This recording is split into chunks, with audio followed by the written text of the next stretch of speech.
Good evening, everyone. I'm Dr. Denise Milne, and I'm the CEO of CASA and the CASA Foundation.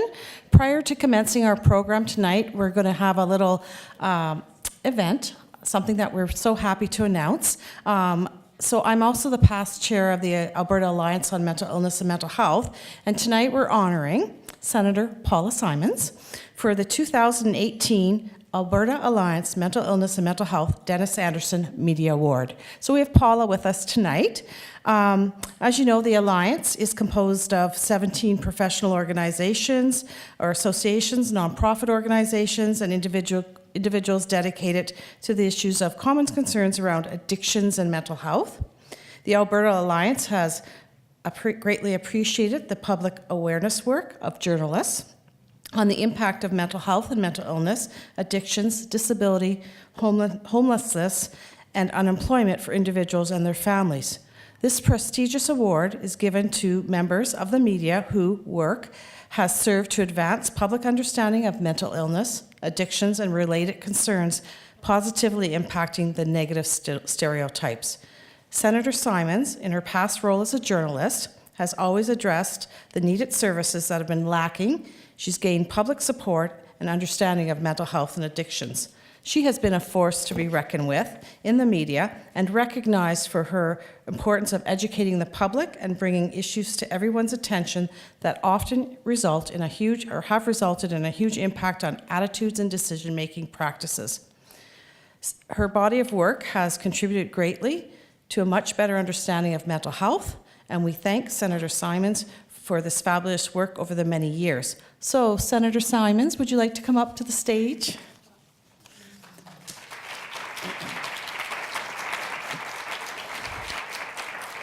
So on behalf of the Alliance, we have a small gift for you as well as a plaque.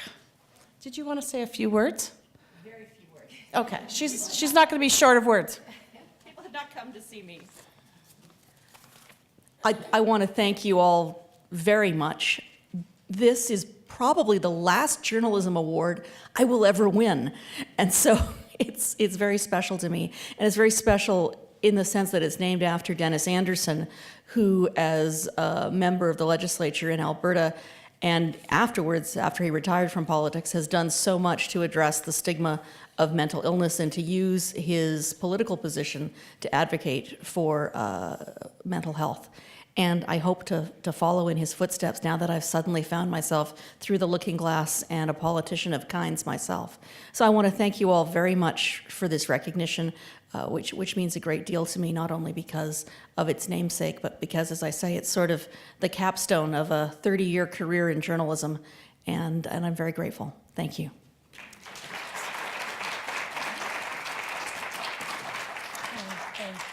Thank you very much. Thank you. So just so you know, remember when Stan Kuchar was here and presenting on issues for youth in transition into adulthood? He's also a senator too. So we have two strong advocates for addictions and mental health in the Senate. I would now like to introduce Leslie McDonald, who will introduce our session tonight. And I'll just turn it over to Leslie. As you know, Leslie has a long history with Global TV and a communications company, and it goes on and on and on. Thank you, Denise. And so big congratulations to Paula. And Paula has promised me that she'll ask lots of questions during the Q&A. So I'd like to begin by acknowledging that we are on Treaty 6 territory, a traditional meeting grounds, gathering place, and traveling route to the Cree, the Saulteaux, Blackfoot, Métis, Dene, and Nakota Sioux. As many of you know, our format this evening is we're going to hear from our incredible keynote speaker, and then we're going to have a panel discussion, and then we're going to invite you to do your questions so that we can have some dialogue with the audience afterwards. We also want to invite you to share some of your tweets online. I don't know if you can see them and if it's up there, but we're on Twitter, CASA Foundation. So CASA, FDN _ YEG, YEG.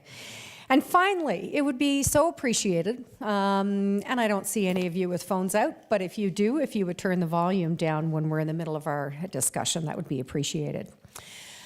So many people at CASA are really excited about our keynote speaker this evening, Keli Anderson, and to have her FamilySmart program being implemented in Edmonton. She's going to be holding workshops for the next couple of days that some of the people here in the audience are going to be a part of. Keli's journey, and really that of her whole family, began when she was trying to help her son, James. Now, he is 30 years old now, but when he was 5, he saw his first psychologist. By age 10, James was diagnosed with bipolar disorder at BC Children's Hospital. And 3 months after leaving that hospital, while Keli was trying to access services for her son and her family and the things that they needed, Keli created her first of 2 nonprofits, which she eventually merged into one called FamilySmart. For 20 years now, she has been building this program. She has been committed to working with young people, families, service providers, improving the quality of experiences and services for child and youth mental health. And these are some real game-changing programs. For her innovation and leadership, Keli's been awarded with the Queen's Diamond Jubilee Medal and the 150 Difference Makers in Mental Health Award, just to name a few. I have trouble sometimes seeing my notes because I refuse to wear my glasses. She lives in North Vancouver with her husband, son, and daughter. Please join me in welcoming, a very warm welcome, Keli Anderson. Welcome to Edmonton.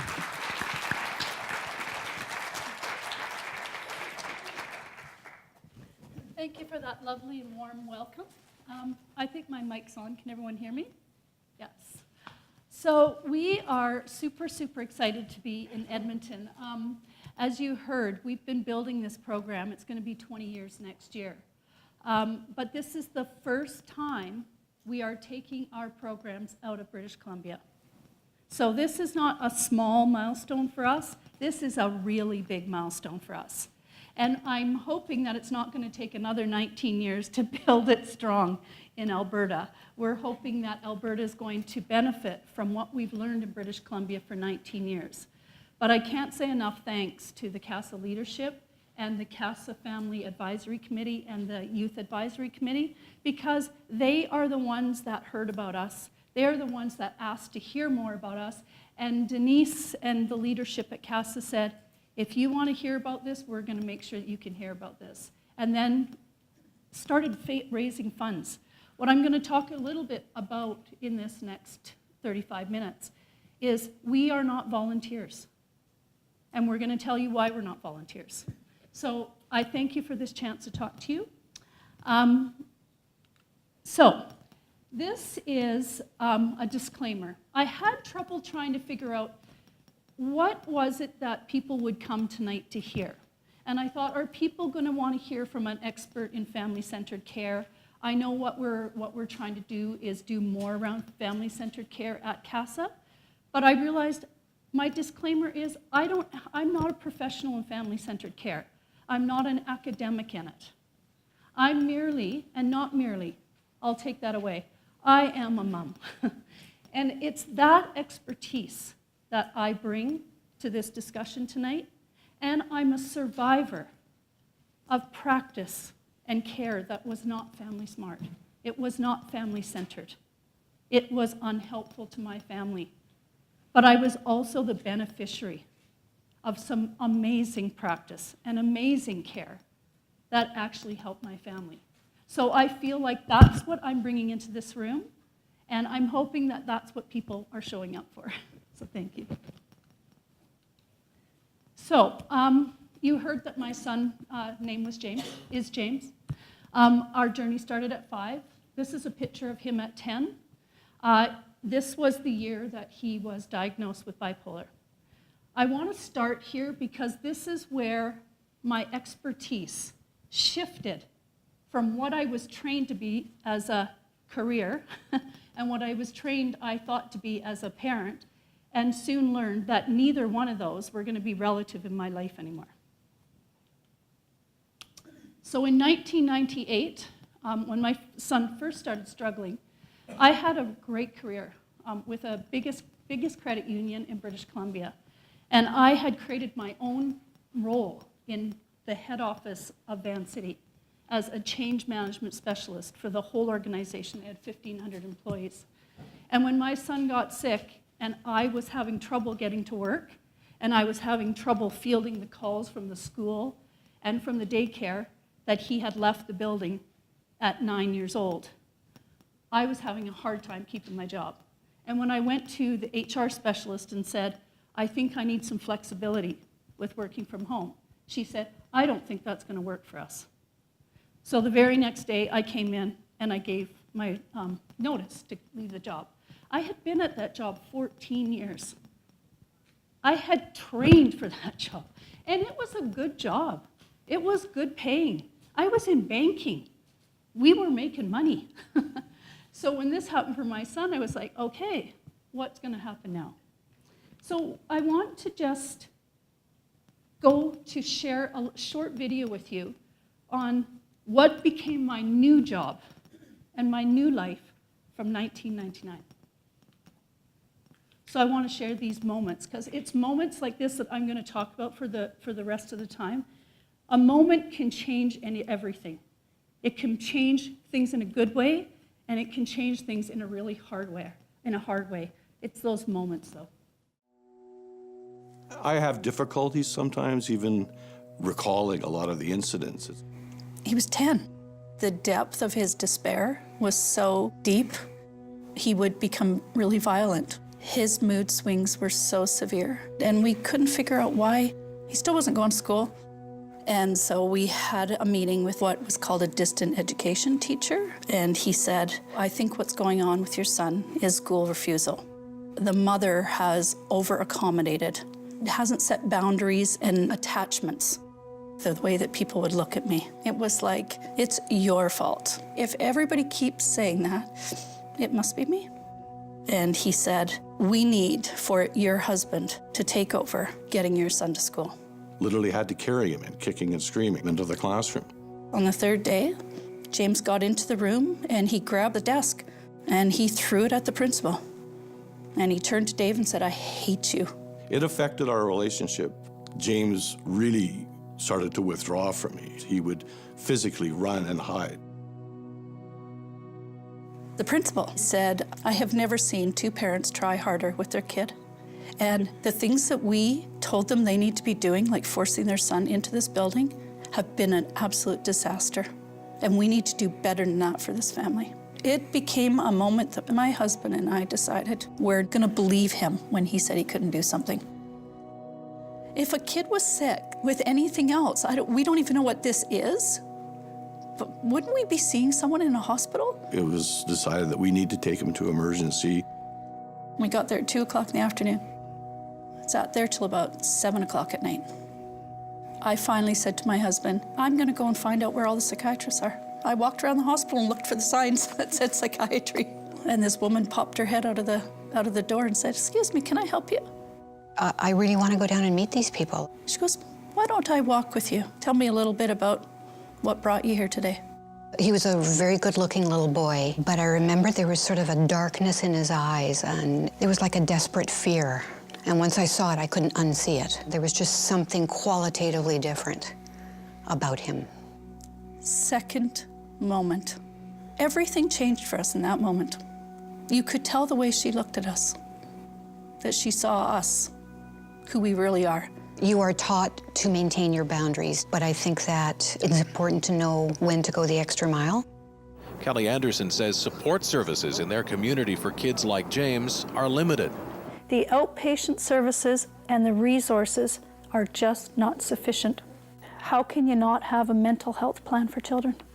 How can that not exist? James got the diagnosis of bipolar. I didn't know a lot about bipolar, but once I started to look for it, I saw stuff everywhere. I heard about this conference with a special focus on early onset bipolar disorder. So I was new into practice, just finished my fellowship. I was through the roof up to the moon because I'd managed to get two of the foremost child psychiatrists in the area of juvenile onset bipolar to agree to come to Vancouver. I kind of sat in the middle and, a bunch of academic and medical people. This woman comes on She started to talk about the cause, refrigerator mothers. Are they blaming me again? They're mothers who are cold or detached from them. Is this actually happening again? I didn't know how to get out of there fast enough. So I went back to the registration desk and I said, can you please tell me who organized this conference? This petite woman came up to me and she said, well, I just want to talk to you about what it was like as a parent of a child with juvenile onset bipolar to hear myself described as a refrigerator mother. And what am I supposed to do with that information? And actually, how is that helpful for me in understanding what's going on for my son?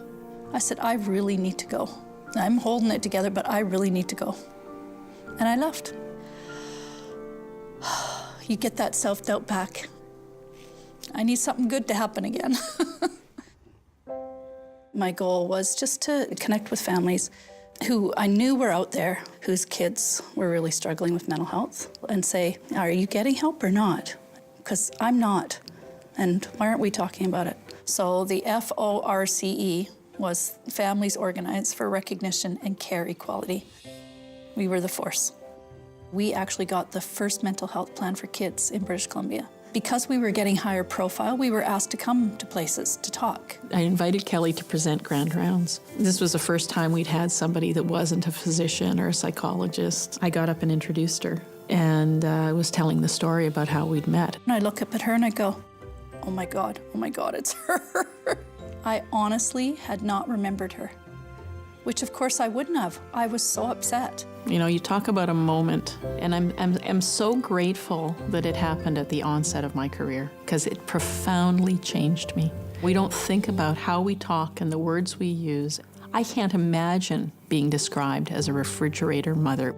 Over the next few years, I would be across the desk from her, helping to advocate for a family who was feeling they weren't getting what they needed.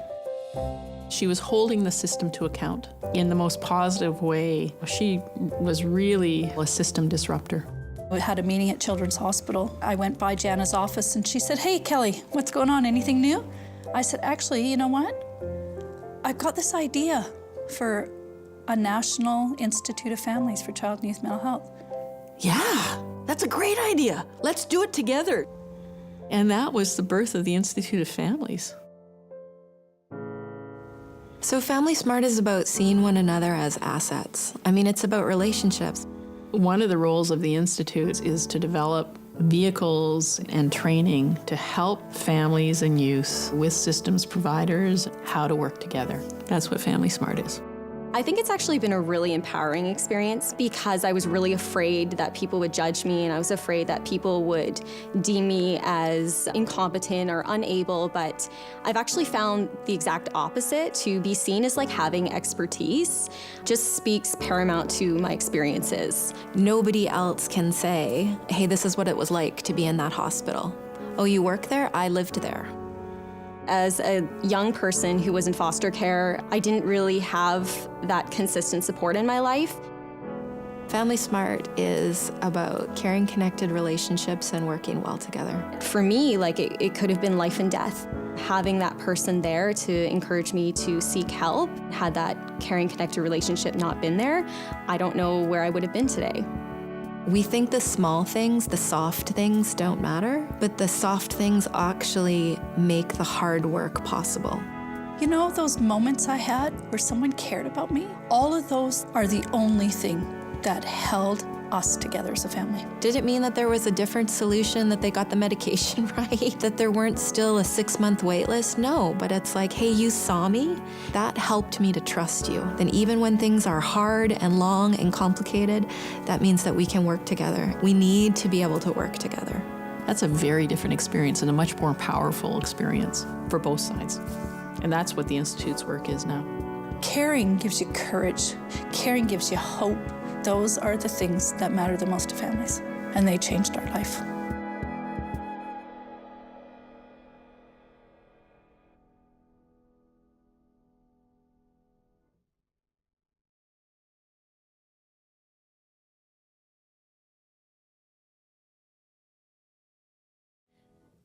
So we created that video about 2 years ago because we realized that In 19 years, we got a lot of stories to tell. and what can get lost sometimes is where you started from. Because your mind is so set on where you want to go to and where you are presently that we wanted to make sure we captured those things that actually helped us get to where we are today. And what the video didn't talk about is when we're talking about family-centered care, is that from the video you could see the impact it had on my husband and myself. But when we think about family-centered care, where we usually stop short is there's other people, there's other members in a family who are always, always impacted. And I'm not sure where there's systems that look at every member in a family. And I know in British Columbia we're not there, but I'll tell you, when I think about, this is my son, who's 30 now, so you can see the contrast of where he was at 10 and at 30.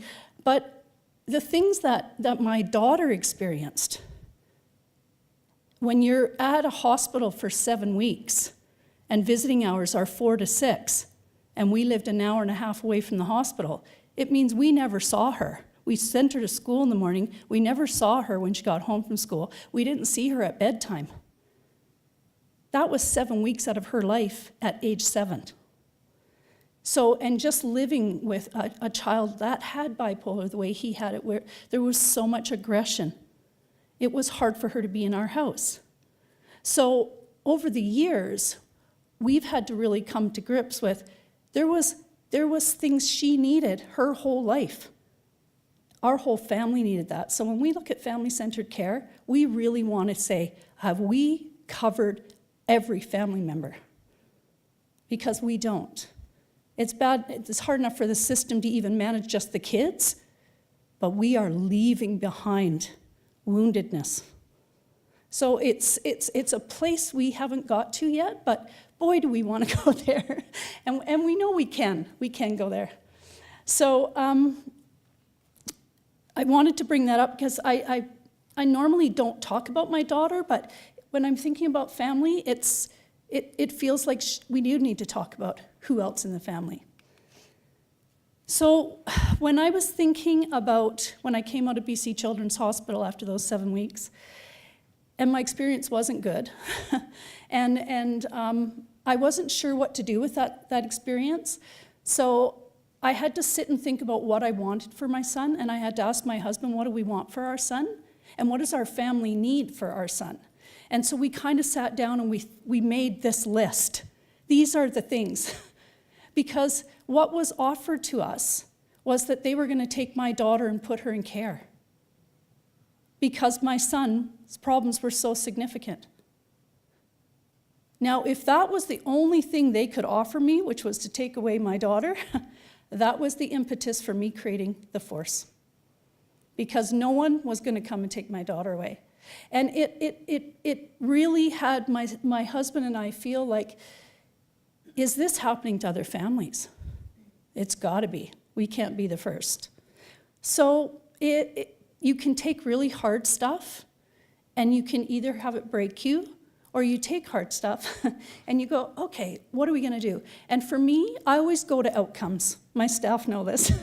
Whenever we get in a meeting, we're trying to decide what we need to do, I go, what do we want as an outcome? And now we work backwards.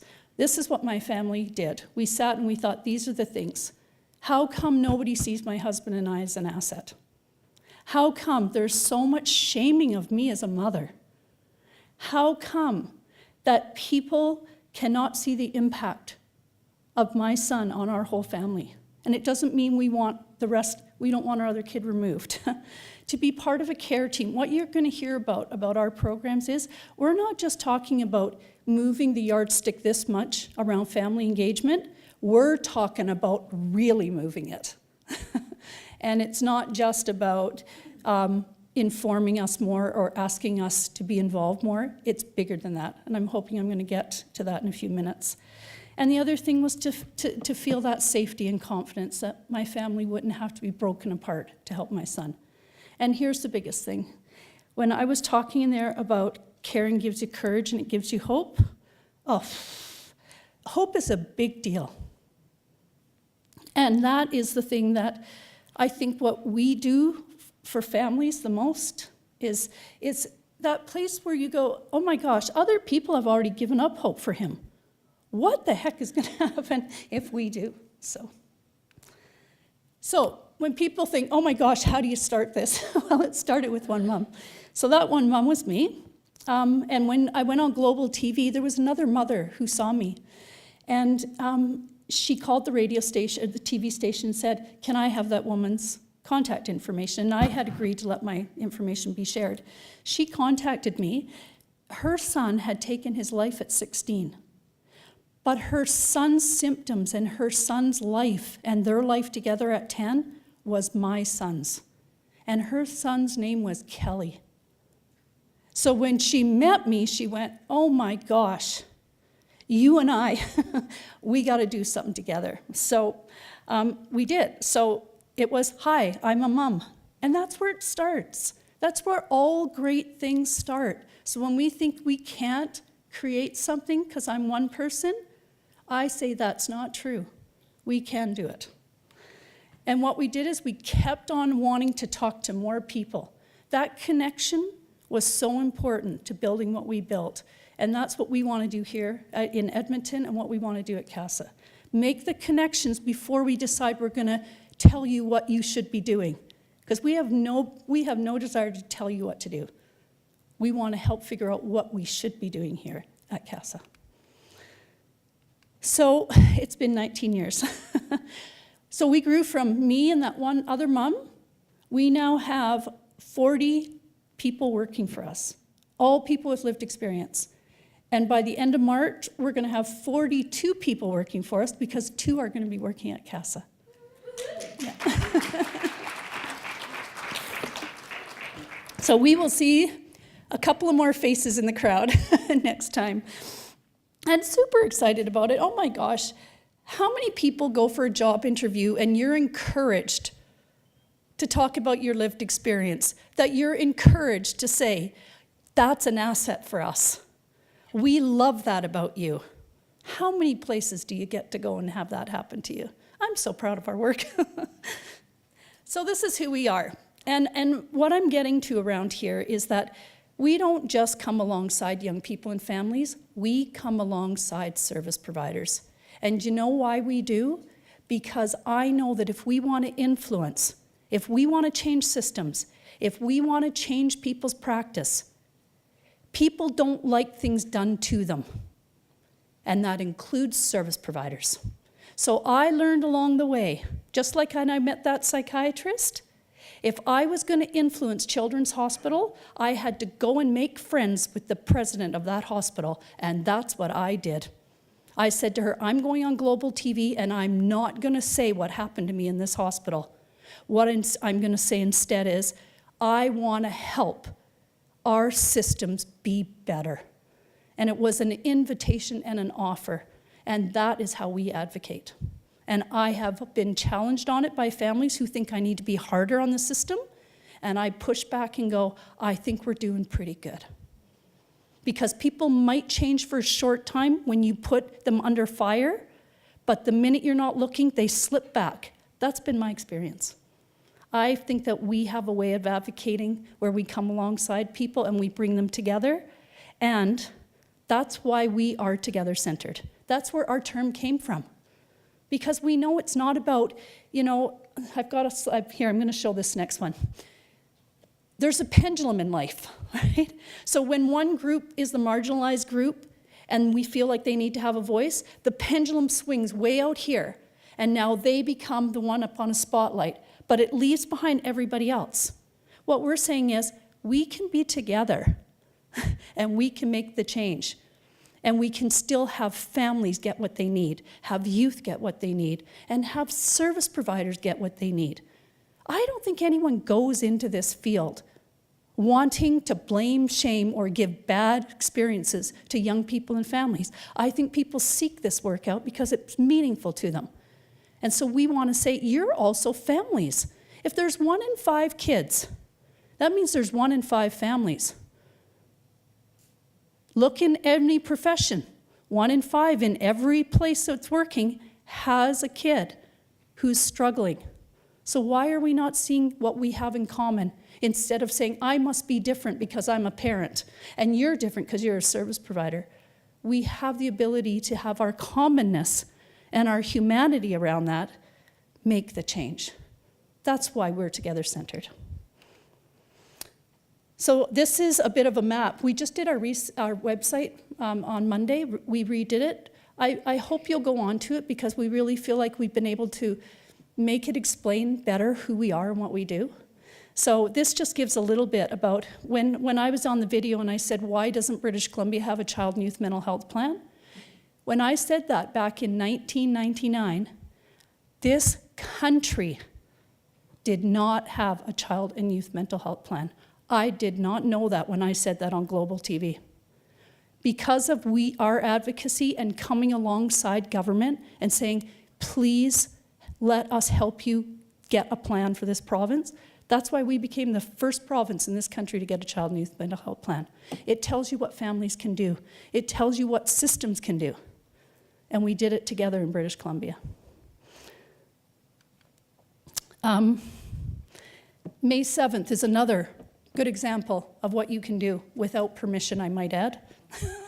I met with a mom from Ontario, and we were having tea. And she was part of a small family group in Ontario. And we were talking about the mental health day, the mental health week in the country.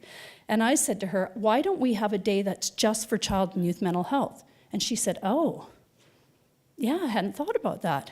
And I said, so do you want to do it? She goes, what do you mean? I said, well, do you want to pick a day and we're going to say it's Child and Youth Mental Health Day? And she goes, well, we can't do that, can we?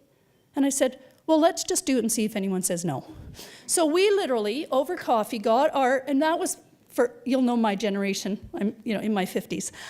We didn't have phones with calendars on. We had to get our day timers out. And we looked to 2007 and said, what about May 7th, 2007? I said, it's a Saturday. Doesn't that sound like a good day? And she goes, okay. And she goes, so what are we going to do? I said, we're just going to announce that Child and Youth Mental Health Day in Canada is May 7th. And guess what? We have run that day since 2007. Right? Yeah. And our province proclaims the day every May. People celebrate it. We provide swag every year to whoever wants it, and all we charge them is shipping to celebrate. And we called it I Care About You, because what we heard from kids is they didn't feel like adults cared about their mental health. And we need to let them know we care about you. And this campaign has been so great. And we have been so pleased to lead it. And I'm so proud that we didn't ask if we could do it. So another big thing was this center that we work at Kelty Mental Health in BC. You talk about family-centered. When they, unfortunately, there was a family in BC who lost their son to suicide. They wanted to have a center where anyone in the province could phone up and talk about what resources were available to them. When I heard it, the president of the hospital came to me because we developed a partnership. She said, what do you think that would look like? I said, well, first of all, it wouldn't be your staff staffing it. It'd be my staff. There would be people with lived experience answering those phones. Because not only do we know the services, we know how to navigate them. And we know what the services feel like. And she went, oh, I don't know if the union will allow us to do that. And I said, oh, come on, you've done other bigger stuff than this, you can do it. So we managed to get a contract, and we have our people answering the phones in British Columbia.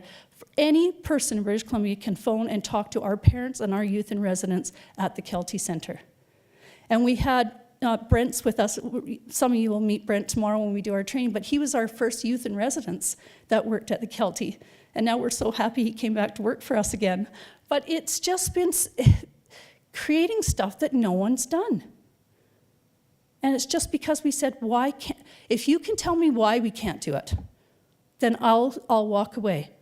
But she couldn't tell me why we can't do it, and we did it. So super fabulous. It's just been so great. And then you already heard about we managed to get the two organizations together.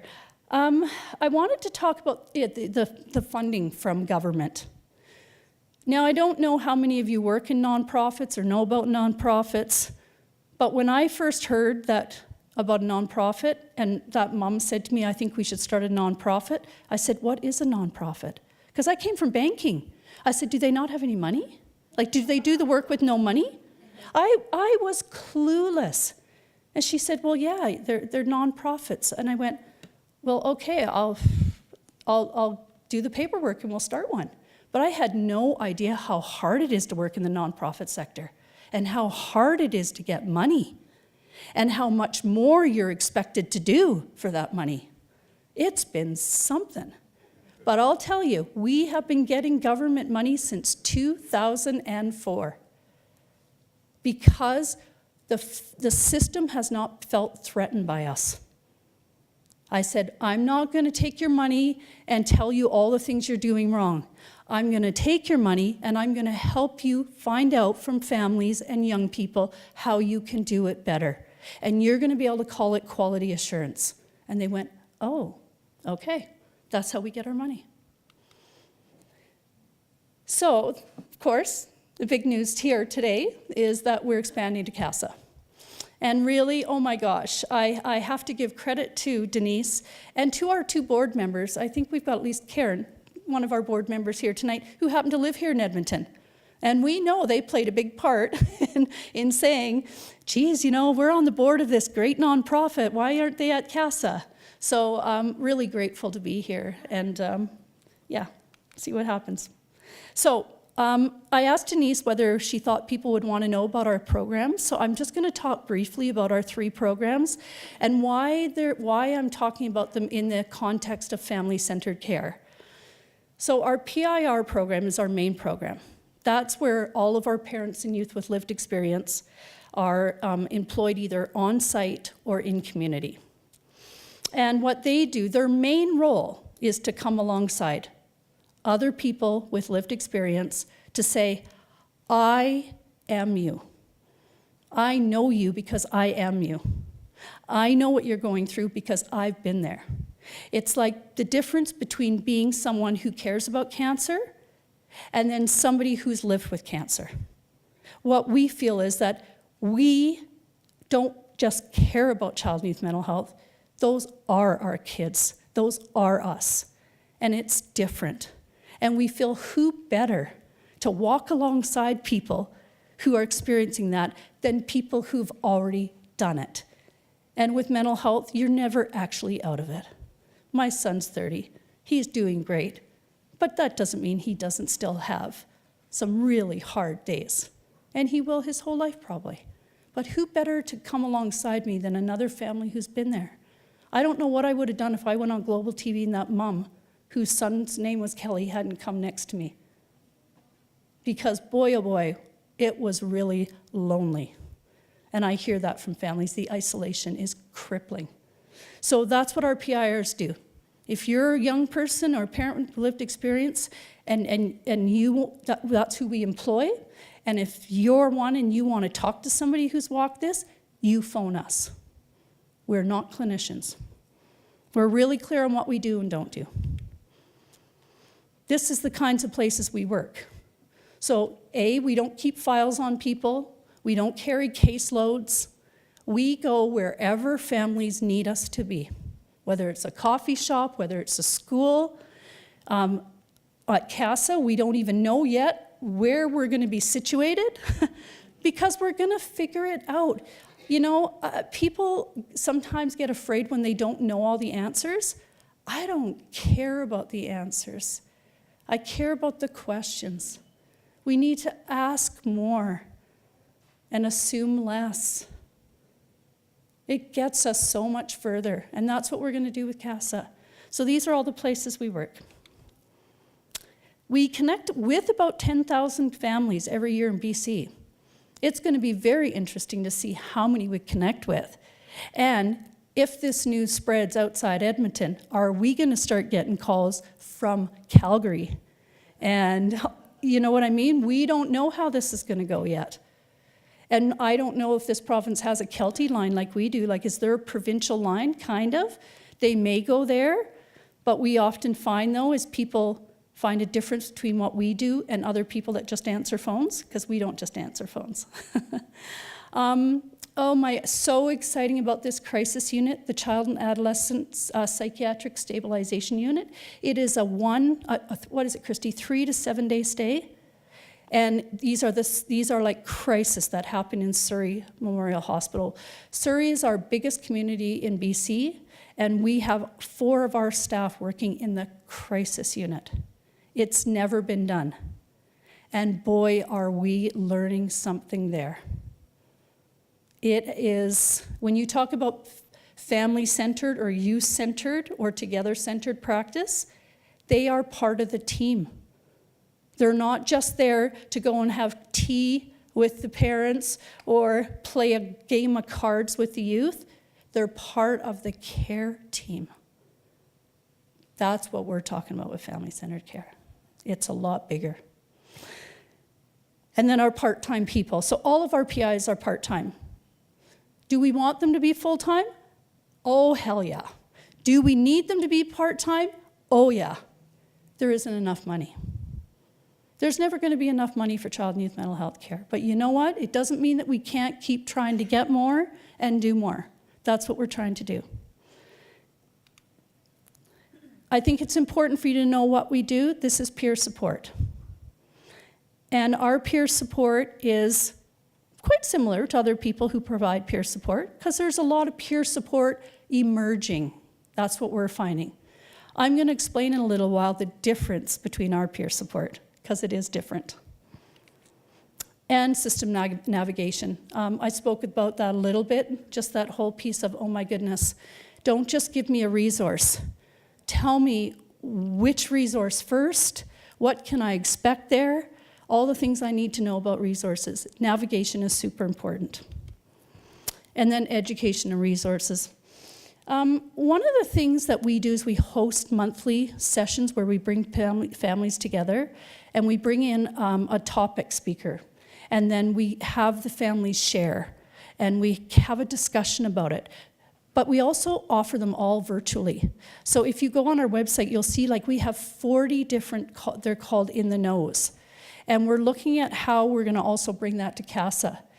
We get a lot of viewings of those, and families have told us, because they're written with families and with service providers and with youth. And they're also facilitated with that. So it's not the expert creating it. The expert just knows the expert piece. Then the youth and the families help bring in the questions that they want answered from that topic. So it's a very cool way to engage and build health literacy. Almost more important than what we do is what we don't do. We do not provide clinical care. So when people say, what happens if a family phones you on a Sunday night and they're in crisis? We're not a crisis line. We'll help redirect you if we take that call on a Sunday night, which we don't take calls on Sunday nights. We have a line, and you call, we get back to people within 24 hours. We will never be a crisis line. It's not what we do. We don't promote practices. Like in British Columbia, cannabis is legalized now. We have a lot of parents who are wanting us to take a stand on cannabis use in kids. And I'm going, we are not taking a stand on that. So we stay in our lane. We're not experts. If we're not experts on something, we're not going to say we're experts. We're going to say we're experts in what we do. Everything else, we're not. It makes it really clear to not get into messy situations with people. And we do not provide. We do not promote whether you should decide to put your kid on medication or not, or whether as a young person you want to take medication or not. What we help you do is get the information you need to make a solid choice for yourself or your family. We don't make choices for families. It's not our role. We also don't blah, blah, blah. We don't blame or judge anyone. As you saw from that video, the hardest thing for me to overcome as a mother was how much judgment and blame and shame I felt. And I thought, how would I ever then turn around and do the same thing to a service provider? If it's not working for me, it can't be working for anybody. And we stand firm on that. Not every experience is good with people. It doesn't give us permission to blame or judge them or to shame them. We just won't do it. We don't take sides either. We've had some families who end up in court battles because one parent wants their kid to go into mental health care and the other parent says, no, they don't need it. And then they get into legal battles and they want us to step in and help. No, we're not lawyers. It's like we're not clinicians. We don't get into family disputes. That's not family-centered care to us. Those are other people's roles. Sometimes social workers will say, well, what's the difference between what we do and you do? I said, your role is really important. You can absolutely help families understand what the different things that they can have access to. The difference is, we've used all those things. It's different if I've used it than just knowing about it. We've used them. And if we haven't, our network of families have used it. And we turn to them and say, what do you think about this? What would families need to know about that? That's why rather than having just a couple of parents, we have a huge network to pull from. And that expertise is gold.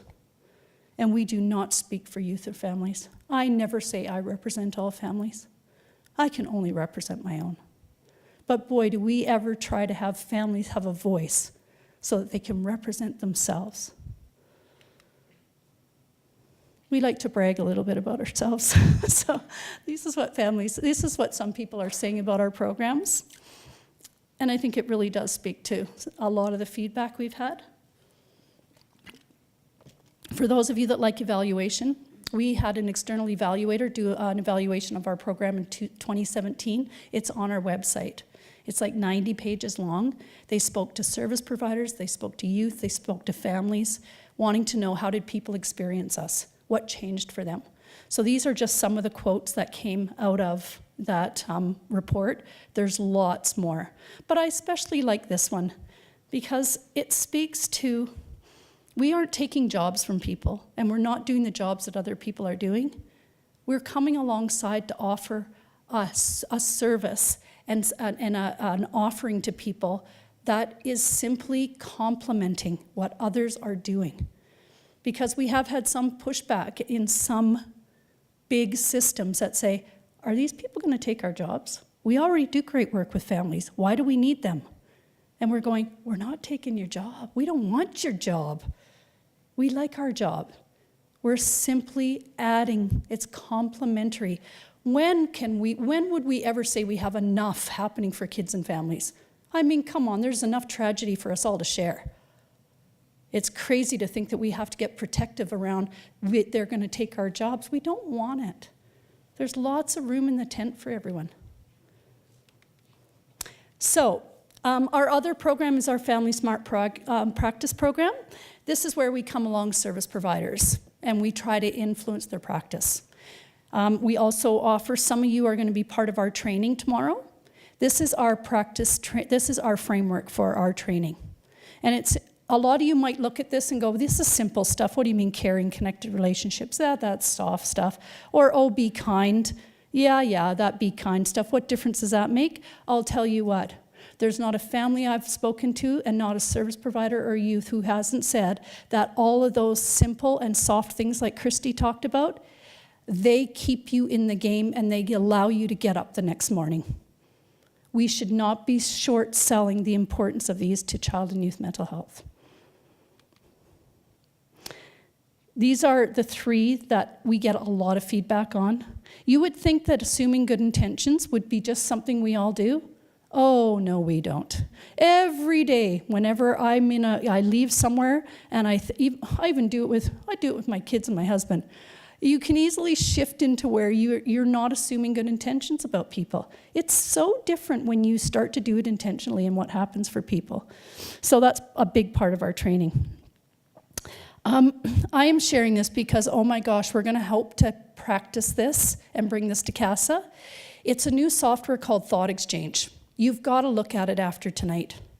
It's a software that allows you to ask one question, and you can do it anywhere. It's virtual. We just ran a thought exchange in our whole province around what does quality engagement look like in child and youth mental health.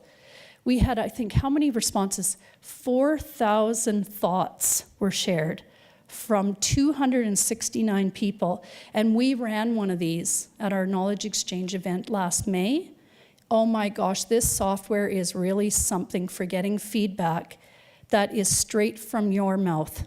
So you know how sometimes if you provide feedback in a focus group or something and someone's capturing what you said, and then you look at it and go, yeah, that's not what I meant though. What you wrote down, that's not what I meant. This allows you to type in your own thought in your own words, and then it all comes together in a report for us. We are going to so try it at CASA. Just warning you.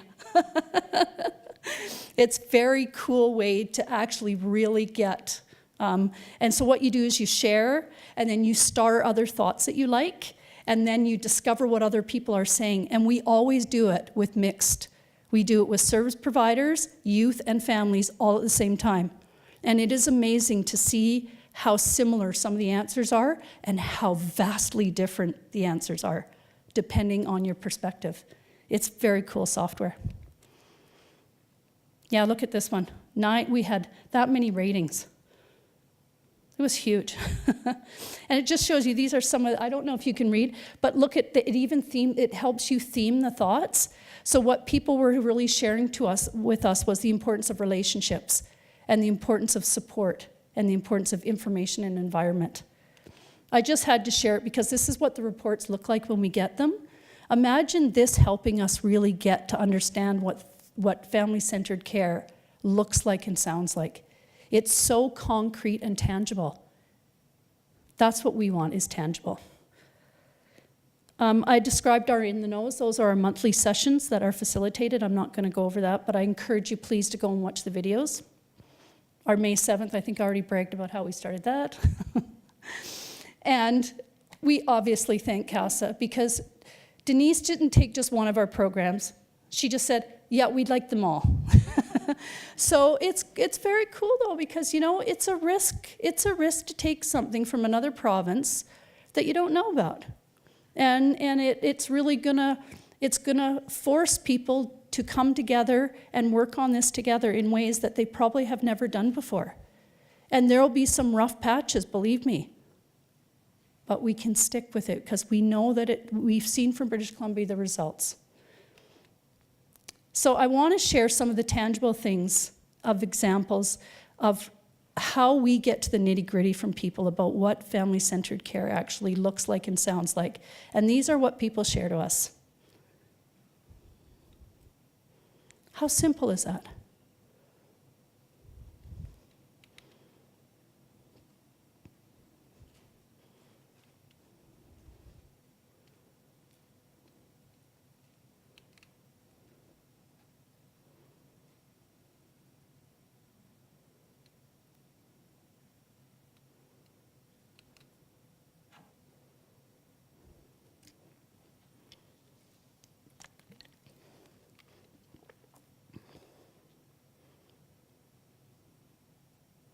One of the things I'll say that we spend a lot of time in is language. A lot of time talking about language in our organization. How we say things, the words we use. It makes such a difference. And it's simple things like this that make people want to come back. It makes them want to get up again the next morning. It makes them want to believe that there's still hope. It's this stuff that we really dig into in our organization. How many times have we said, please don't give me answers? Can you just listen to me?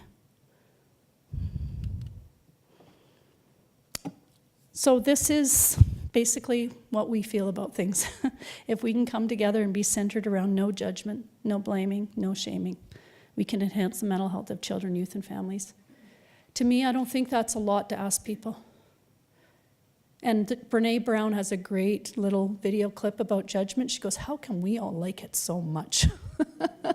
It's because it's just what we naturally do, but we don't have to do it like that.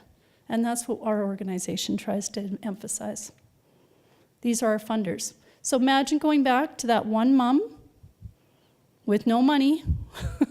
4 years, I was not working. My house was, I almost lost my house. We couldn't pay the hydro, trying to keep my daughter from going into care.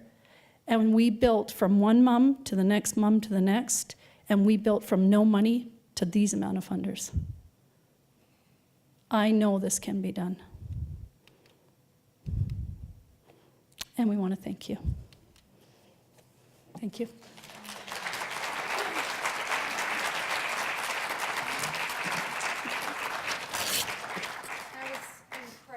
Powerful, and I just feel so honored and thrilled to have you here. I'd like to invite you to come and sit in the middle of the panel, and we'll begin our panel discussion. Keli talked about how lived experience is such a big part of this program, an important part of the program. And so we're going to begin with our first two panelists about their lived experience and different perspectives. And Victoria, when she was talking, I kept looking over at you because I was sitting there sort of excited about how the amazing things that you can do with this program, with this incredible person that you are and how articulate. She's very impressive. So I'm going to ask you to come and sit down and join us.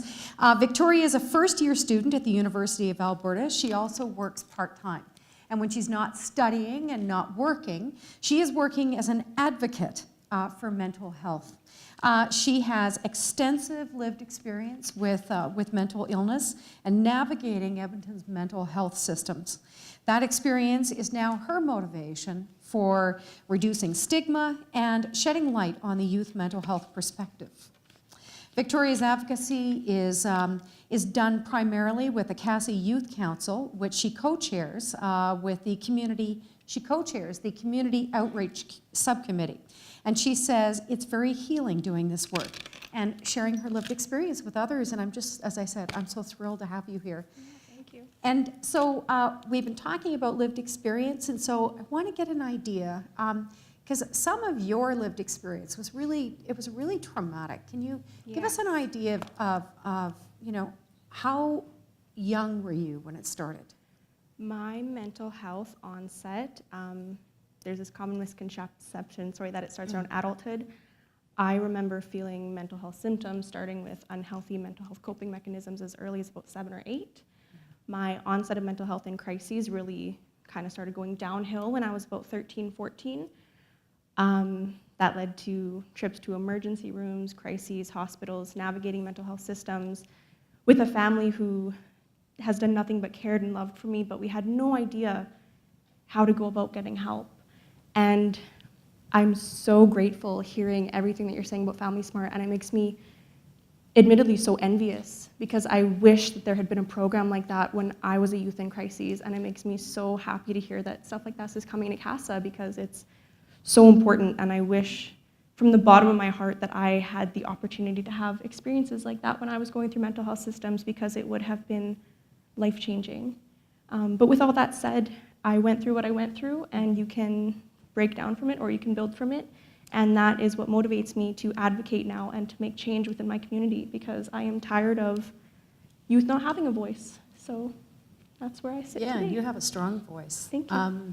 That you've developed over time. I mean, you've got a very talented mother in terms of who's she's incredibly articulate and able to express herself, and you clearly have that talent as well. But what are some of the things that you went through that what Keli talked about, they could have broken you or they make you stronger? Oh, that's a really loaded question. Yeah, I know it is. To begin with, I think as a youth, I don't want to focus so much on all the negatives of what happened to me. It's hard to grow from that. Yeah. I guess I'll talk about what I wish could have happened through my treatment. Okay. I wish that there was more family-centered care. I can't tell you how many times in emergency hospital rooms my mother and I were told that we are not allowed to be in the same room together. Wow. And we're not allowed to talk and converse and she's not allowed to comfort me because she has been blamed and I've been blamed, and there's so much stigma and stereotyping around there. And had we all just been on the same page and had this together-centered conversation, things would have been so different. Going into hospitals, going into psychiatric wards, there's that distancing again, you know, with set visiting hours. You're not allowed to make connections. You're not allowed to engage with those around you. It's a very isolating experience, and I really just wish that there was more chance to create a community within mental health, because it's such a lonely journey for so many people. Whether you're a youth, clinician, family, sibling, it doesn't matter. It's just, I wish that we had been more together, because that's what we need to heal. You're nodding. This is something that's common no matter where you live. Yeah, you know what? It doesn't matter which province you live in this country. You know? So but we're in a different place now. And when you're talking to a family right now or a young person that's in crisis, they don't believe we're in a different place, because for them, the struggle has been long and hard. But when you look back 19 years like I do, we're moving. Is it going to be slow? Yes. Big change is slow. But I know it moves faster when you get people together on something. And that is what we have an opportunity to do. And that's something that CASA's already started doing as well with the Youth Council that you're involved with. Tell me about the work that you do there. Where do I begin? Okay. Yeah. So I was one of the first members to sit on the Youth Council. We had our inception in May of 2016. We are now, I believe, at full capacity of 18 sitting members, and it's an entirely volunteer-based council. We are very clear, we're a mental health action group, so we are made up entirely of young people who are tired of the way that youth are represented in the mental health scene in Edmonton, and we want to change that in as many ways as we can, and we want to touch as many parts of our community that we love as possible.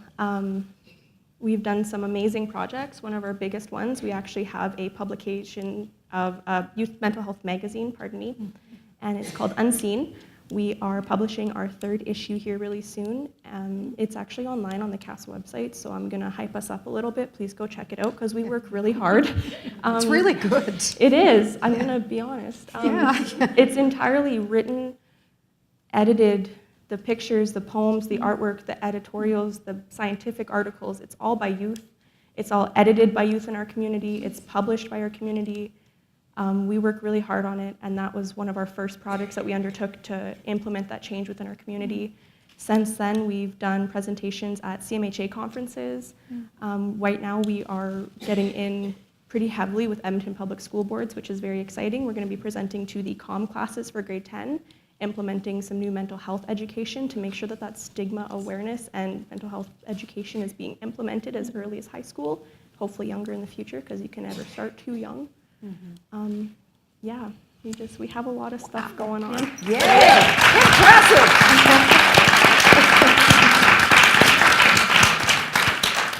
Thank you so much, and we're going to come back a bit more to that work a little bit later. The other program that CASA has is the parent program, the parent advocacy program. So I'd like to invite our next panelist, and she's going to speak from a grandparent's perspective. So we have a youth perspective, a parent perspective, and a grandparent perspective. Her name is Donna Bremner. Donna's journey started with her daughter, who struggled with mental health and addiction issues from the age of 12. Then, as an adult, their daughter had a son. Keeping him safe and looking after his mental and physical well-being has been the primary focus of Donna and her husband ever since. They are grandparents raising their grandson. Donna is also a member of CASA's Family Advisory Council. And Donna, I can't help it. You know, I got a chance to hear your story for the first time at a Family Advisory Council meeting. And I kept thinking, wow, you know, I bet this is not what you expected to happen in your retirement years. But it's quite common. Yes, it is. It's very common. Unfortunately, it's a very much of an epidemic across Canada and across any country. Yeah. That the grandparents are now having to take on the roles of being parents. So how, you know, I mentioned, you know, your journey started when your daughter was 12 and she started having mental health issues. Yes. And it escalated quite a bit from there. Yes, it did. And we didn't get any help. It was very hard to find any help. In fact, it was just non-existent. Yeah. And basically, we reached out to lots of different places, and like I took her one time to the hospital, and things didn't work out too well there. They basically said, well, she doesn't want treatment, send her home. And I was so upset at that moment. But anyhow, we got her into private care. We did private care sessions for a long time. A lot of them she didn't want to go to. You know, if the person doesn't want help, it's very difficult to try to give them help. But through that process, it helped us because we were getting some kind of form of help. And you're right, you know, about when you mentioned about the families, about your daughter being part of that, the impact was very hard on our son with having his sister the way she was, and with all the issues that we were getting. We had social services involved, we had all kinds of things involved. And unfortunately, he was forgotten about in lots of ways when he didn't get some of the needs that he needed taken care of, and because we were so busy focused on Sam. So, but as things went on, and then we thought she was getting better, and she was very good at pulling the wool over your eyes. So, anyhow, we moved on, and she eventually had a child, and we thought things were going to be going good then, but things didn't go so good then. And anyhow. But the child also, Alex also, you know, had drugs in his system when he was born. Yes, he did. And now we're having an issue with that, is that as they said to be watching was as he's reaching adolescence, the drugs did damage. He had a lot of kidney problems, and he had some heart problems. And now we're looking at maybe it all starting to come surface here. So we're just going to be doing some testing right now to see. But we'll see from there, and we'll just keep on going because that's what we have to do. And Can we just touch a bit on your experience, sort of, because, you know, Alex went through some things that were pretty horrendous. Yes, he did. And you went through some things that were pretty horrendous, trying to take care of Alex. Just, you know, sort of a brief thing on that, because that helps in terms of understanding where you're coming from to get to the point that you are now. Right. What we went through is that our daughter didn't think she had a problem. She was very much into the drugs and everything else. And anyhow, she moved away to Brooks, and things escalated huge. And that's where Alex was down there. And unfortunately, she got really heavy into the drugs, and her house became a drug den, I guess you would call it. And Alex was there. He saw all sorts of things that he should never have seen as a child. And he had a lot of traumatic experiences. He was kidnapped by drug dealers. He had lots of horrible, horrible experiences. And unfortunately, he had a lot of severe trauma. He ended up having a lot of problems because of that. And he had he has a whole list of little letters behind his name, a series of what you want to call he's diagnosed with. But he was apprehended, and we got him. And social services, unfortunately, was not a great help. They had a file, but not a file, and because we lived in Spruce Grove and they lived down at Brooks, and so they didn't feel that they needed to help support us in any real way. And so here we are, they're just saying, oh, go get guardianship, go do this, go do that. So you're running around like a chicken with your head chopped off trying to figure out what to do. And so we managed to fuddle our way through, and we had to go do lots of court. We went to court, I think, 14 times because if we didn't do certain things, social services said they were going to pull them from us, and they wanted us to be our daughter's watchdog, but also look after Alex at the same time, and we were having trouble with both, and they said, look, you have to make a choice. Let your daughter go and look after the child. So we had to let Sam go, and she was not to be around him anymore, actually, because of the issues that she had. And the impact of every time that he did see or talk with her, it had on him was dramatic. And to get him better, she had to be out of the picture. So we don't know where she is, and we never will, probably, but that's how it goes. Wow. Is this sounding familiar, Kelly? You know, it speaks to how we aren't in a place to look at people as wholes, the wholeness of people, and that wholeness is who else is in their life, and that instead of trying to build the capacity around the whole, we parcel people out, and it's once you're parceled out, the coming back is almost impossible most of the time. And so you want to do the right thing for the child. Mm-hmm. And it's a terrible thing that we put people in positions to have to make choices on who they can be around. Wow. And who you can, it's just I don't think there's a simple answer. Mm-hmm. It's not a simple thing. Mm-hmm. It is so complex.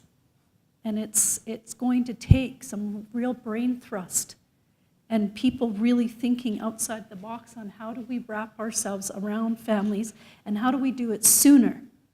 Because sooner, when we get in front of things sooner, it's the sooner where the possibility lands. And everything in healthcare, and I won't say everything, I won't generalize, a lot of things have to be crisis before we look at them. And really the prevention and early intervention is where the opportunity is. Yep. So when you talk about force, we have a force in Edmonton, holy cow. And most people in the audience know who I'm talking about. Our last but not least panelist is Dr. Denise Milne. Come on down, Denise. And it's about time she was on this panel because this whole thing has been her idea right from the very beginning. So, yay. So Denise, as you all know, is CEO of CASA. She's also past chair of the Alberta Alliance on Mental Health and Mental Illness, and a member of the Mental Health Review Panels. Dr. Milne has extensive, it's an understatement, experience in the mental health field. She was the provincial lead for fetal alcohol spectrum disorder with the Alberta Human Services. She also worked with the Alberta Mental Health Board in a number of senior level positions, including program director of adult psychiatry, forensic psychiatry, and director of social work. She spent many years working with youth as a probation and parole officer, among other things. She has a PhD in psychology, a master's in clinical social work, a master's in science administration, and a master's in counseling psychology. I had to find out about your bio to doing this. She's had 25 years she's had a private practice, which she still maintains today while still running CASA. And Denise is on a mission to change the world. and she's doing it through CASA because this is so important to you. So give us an idea about, I mean, not back to your original journey, but let's look at your journey in CASA. And sort of how it began, where's that why, and what have you been looking to do to change things? So I've been with CASA as their CEO for 5 years. And when I came on board, I looked at the organization and I thought, this is a hidden gem in the system. There's nothing like CASA across Canada. And here's the opportunity. And the opportunity, there were many, but the one I really wanted to push was the involvement of families and youth. Mm-hmm. It was clear to me that it was very much an organization that talked about being family-centered care, mainly family-focused, wasn't really clear on its involvement of families and decision-making and treatment plans and youth involvement, and so there lied the opportunity. So with the support of a board that really didn't know me that well at the front end, and with my own life experience when I started this job with the system, I took an opportunity to push this forward. I started with a family advisory council, connected with Candace Fear, and started to roll that through, and so that was in 2014. Youth Council came on board thereafter, and the momentum or the infrastructure was being set for CASA to take the whole issue of ensuring a true voice for families in the organization, true voice for youth in the organization forward so that people felt respected, heard, understood. I think one of the things that I was really impressed with is I heard around the table that, you know, most of the parents, if not all the parents who were part of that council, are people who were really unhappy with how they were being treated, with what was happening at CASA. And you said, okay, then come and become part of the solution. Yes, absolutely. And I thought about that actually, Kelly, when you were talking. So because I, hear concerns, I involve the parents in family advisory. Candace comes in the journey with me as co-chair, and we begin to start shaping what's happening at CASA and the system as a whole. And it's the parents at Family Advisory that are driving things, and it's the youth at Youth Council that are really driving things. This is remarkable work that's happening. Did you want to add anything, Kelly? Well, I mean, it's really that piece around, you can travel two roads of advocacy. And sometimes you need to be the hammer, but sometimes everything becomes a nail. Or you can decide that, okay, I need them to actually hear me. And when I'm yelling and I'm pissed off, they can't actually hear me. And so we chose to go that route. And I think that it's got its merits. We have had to be the hammer in British Columbia sometimes. There have been things that happened there that we had to speak up and say, hold on a minute. But for the most part, it is about trying to come alongside people and go, are you happy with this? No. Are you? No. Then why the heck are we not working together to change this? And it doesn't mean that we don't believe that you had a crappy experience. We're going to acknowledge that right up front. But we can change those experiences for the people coming after you. Absolutely. Yeah. So what are you expecting that this change is going to be? What are you looking at with what this program can do? Well, as I said earlier, I think we're still in the birth canal. So, I mean, we've done a lot of research on, it's okay. Eventually, the child's coming out. Yes. It's been a journey, and, we've done our research, and we've explored other models, and the FamilySmart model is the most solid. It matches the values of CASA and our principles of care. And so we're just beginning the training with our day programs. CASA House is joining on board. I thought that would probably be the most challenging program, but they're ones that are starting to really embrace this change. They're quite excited about it in the residential program. I envision that FamilySmart will be totally across CASA. I envision that FamilySmart will be brought into emergency rooms at AHS. I have a huge vision for FamilySmart. We'll be contributing back to the evidence, which I'm excited about. I hope that this goes across Alberta. It's really about good quality healthcare, to be quite honest. One of the things in these panels that we keep hearing over and over again is how incredibly challenging it is to navigate the system. And the experiences that you had, I can imagine with Youth Council, how you help young people as they're trying to navigate the system as well. I'm making assumptions here. Yeah, Youth Council, we do a lot of advocacy work. Yeah. And so I guess the piece that I really try to touch on is when we go out and do public speaking. I had the fortunate opportunity actually just at the end of February to go out and speak with the Mental Health Commission of Canada Headstrong Summit at Alexander First Nation. It's just very empowering to go and tell personal stories, both for the benefit that I get from helping to heal from my trauma, but also in letting other youth know that there's no shame in their mental health, and it's something that is so infrequently talked about within our society, because you can have Bell Let's Talk days, you can have watch this Facebook video and we'll donate 5 cents, but you don't know where it's going to. But you don't put these faces to the stories that are so essential in understanding what's going on for these youth. I actually had an opportunity when I was speaking at Alexander. I spoke for the first time openly about eating disorders I struggled with. And I had a youth afterwards come up to me and say, this is the first time I've ever telling anyone this, but I'm struggling with eating disorders right now. And hearing you say that and hearing your perspective gives me hope that I can get better and that I won't be living in this mindset for the rest of my life. And that's why I advocate, is because I can't speak for other youth. I can only speak for myself, kind of like what Keli was saying. But if I can help be a catalyst in that advocacy and that empowerment for another voice, it helps me sleep at night, because I've made peace with what I've gone through. And we don't have a youth in residence happening at CASA quite yet. But how would you take, how would your program, Keli, take someone, you know, like Victoria, it's pretty amazing, and help her to be more effective in what she does? Well, it's more effective, but it's also a way of, because what they're doing is effective. What we look at our youth in residence, and oh my goodness, I've got to tell you, we had our 2 youth in residence that were the posting to go into the crisis unit. We had 50 youth apply for those 2 positions. We had 90 applicants for the 2 parent in residence at CASA.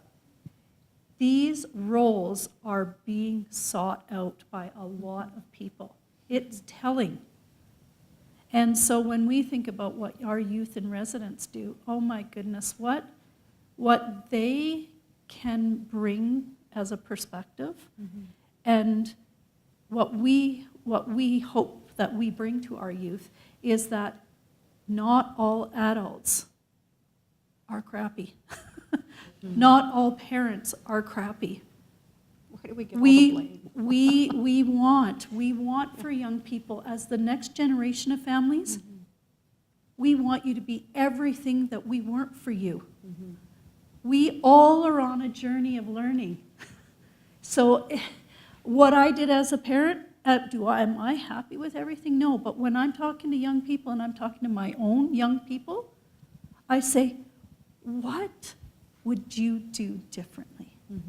And can I just let you know why I did what I did, not to justify it? Because, oh my gosh, I was so afraid.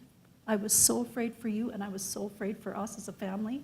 And it doesn't mean you need to forgive my bad decisions, but it's a way of coming together across generations. For me, that is the most exciting thing around our youth in residence. When we can influence the next generation and we can learn from each generation, they have things to learn from us, we have things to learn from them. It's bi-directional. And when we put our teams together with parents and youth in residence together, it is magic that is better than just a parent alone and a youth alone. We see it, and we're going to have proof of it. It's powerful stuff. I hear the frustration over and over again from parents, and the fact that it's not just not being a part of the process. This is I guess putting a different lens on their involvement. What do you see happening with the parents in residence? I think it's a great opportunity for clinicians to learn, obviously still maintaining their expertise, for parents to learn, obviously maintaining their expertise, for youth to be heard, maintaining their expertise, and for us all actually to grow together to create a richer environment of success for the individuals impacted. What kind of feedback are you getting? Because your staff is quite wide-ranging. We've done a lot of groundwork, I believe, at CASA, building the infrastructure, and through the Family Advisory, through the Youth Council, simple things that Family Advisory, for example, does staff appreciation. When they started to do cookies and stuff like that, our staff were just like stunned, overwhelmed, like, really? Yeah, we're all in this together, right? Yeah. They've done lunch and learns. the youth magazine, youth presentations with the staff. It's all taking time to build the infrastructure. So with FamilySmart coming on board, a lot of it has been laid down for us, but there's, like Kelly says, there will be lots of learnings. We're starting with 3-day programs, a pre-kindergarten program, children's day program, and adolescent day program. This is new. This is exciting. And, you know, some will embrace it wholly, some will be, you know, struggle a little bit, but we're all in this journey together. You know, one of the things we didn't, and I want to pick up on what you were talking about, is we haven't done it, but we've been thinking about an elder in residence, and we're looking at that as being grandparents. What I didn't talk about is the unbelievable role my mother had in helping to bring up my son and helping to pick up my daughter when nobody else could. And that generational learning, we will fail if we do not embrace That's true. the experience and the generation of grandparents. My kids would not be the same without her. So there's so much, oh my gosh, I wish I was 20 years younger. It's like there's so much great things to do. And I know it can be overwhelming when there's so many, but oh my gosh, if people stay the course and just the little bits that pause and get disciplined, that's what makes it happen. But I love I so respect the role you have. And it's so far, even beyond, you think families aren't recognized. Grandparents, that's a whole other unseen. So I really appreciate what you said. And it reinforces that elder residence we've been thinking about. Thank you. Yeah. And Donna, you've got lots of motivations. I mean, you in terms of you're on family council, and you're there to really make a difference. Yeah, I mean, you've got your own stuff to deal with, but you're out there helping other people too. Well, I'm trying. I don't do a whole lot, but I'm trying to get started. But it's a learning curve for me, and I feel that if people don't step up to the plate to try to help, then nothing's ever going to get done. And I don't want to see other people who go through the experiences that we went through. If our experiences can help somebody down the road, then that's the way it's got to go. So just a little bit about Donna. So there was a snowstorm that happened, and the family advisory wanted to have coffee and cookies in the morning as, you know, families were coming into CASA Center. And so we had this major snowstorm. Donna had to drive from Spruce Grove. And so she had brought in, you know, coffee from Tim Hortons. Her husband made shortbread. You know, families were coming in late for the appointments because the roads were really bad. And she just sat in the waiting room and worked it. Just sat and offered coffee and goodies and talked to people. And that sort of was like sort of the beginning. And so now the family advisory is doing, while you're waiting, caring for families, waiting group. We have a couple hundred people of families waiting to come into CASA.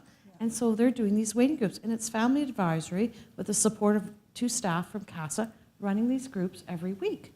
You know, it's going to build momentum. It's going to support families with information while they're waiting to come into CASA. They're all, these families, these parents do it volunteer. Wow. Phenomenal. Again, building the infrastructure for FamilySmart. And there is a real sense of family. Go ahead. Well, because actually, like, this is something that, I don't know, that was a big help for us. We belong to a grandparent group in Newton Stoney. And they helped us a lot because they were people who went through experiences, and they helped us finding answers and finding places of where we could go to get help and everything else. So it's like, that's the whole thing. You know, we had more help in a lot of ways from them than we did from other people. And that's the whole idea with this FamilySmart. Is basically the same idea, is to families helping families, and that's important.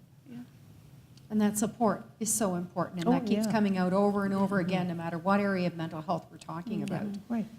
Is how important that support is. Right. Some of the greatest things happen in waiting rooms. When families connect with each other. Oh my gosh. It's right, but it's also people who have experienced what you've experienced.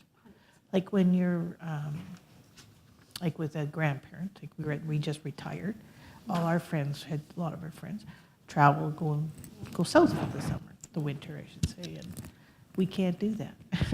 So we're talking to other people who can't do that either, and it's, you then don't feel that you're so alone. It's the, one of the things, and I can't remember who mentioned it, it's the soft things. Soft stuff. It's the soft stuff that makes a huge difference. Makes the the little hard work things. possible. The hard work possible. And you've seen that. Mm-hmm. And it, we're seeing it through the different councils we have. I mean, just the work of CYC in terms of going out to the school system. This is youth talking to youth. Just the Unseen magazine that they produce is wonderful, right? I suggest to everybody you should have your children read it. It is unbelievable. There's so many good things happening, but it's empowering or here, please go and do it. If it works for you, go do it, right? And it's amazing. One of the things that I've seen with you is that, yes, it's a matter of you see an opportunity, you go with the flow, you create something. But there's a bigger picture here. Oh, yeah. Spill. Do I have to? No, I'm just kidding. No, I think for CASA, we launched the CASA Research Chair in Child and Adolescent Mental Health, and I think there's a link for the FamilySmart program and that. There's just so many opportunities to change a fragmented system, and we're doing it from the lens of CASA.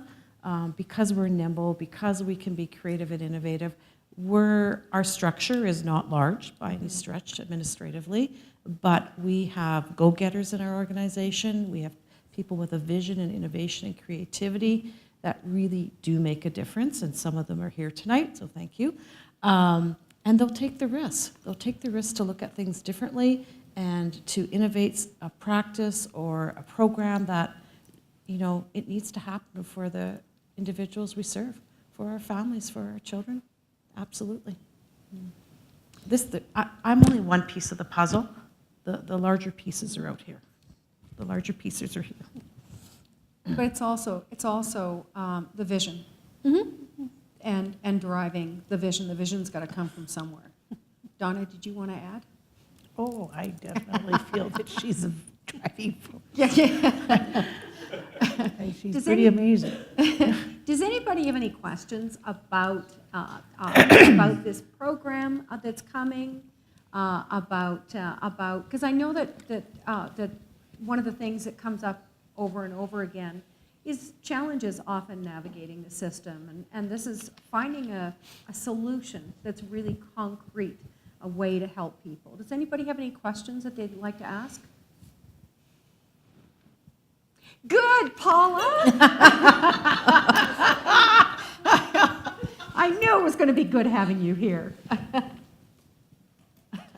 Actually, I have a slightly different question, and I guess it's both for Keli and Victoria. I was very struck when you told us your story about the refrigerator mom. And the stigma that people assume, and Victoria, you talked about the story with your own mother, this idea that somehow it is all the mother's fault, when a lot of the times it's the fault of brain chemistry and brain structure. And I'm just wondering if you feel that as people have a greater understanding of the physiological causes of mental illness, do you think that some of the stigma, that blaming of family and child rearing, as opposed to understanding that this is a physical problem, not a social one, does that reduce the stigma? That's a big question. Yeah. I think that, first of all, parenting is the hardest thing you'll ever do. And I think anyone that's a parent will say that. I think that we have a lot of opinions about parenting. And with those opinions become judgment. And somehow, if something isn't right with a child, someone has to be the cause. It's our first go-to. I'm hoping, I'm hopeful that as we learn more, we can do better. I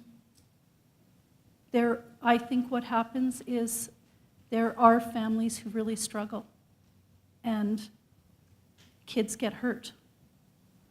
And so we can swing that pendulum over to where all parents can hurt their kids.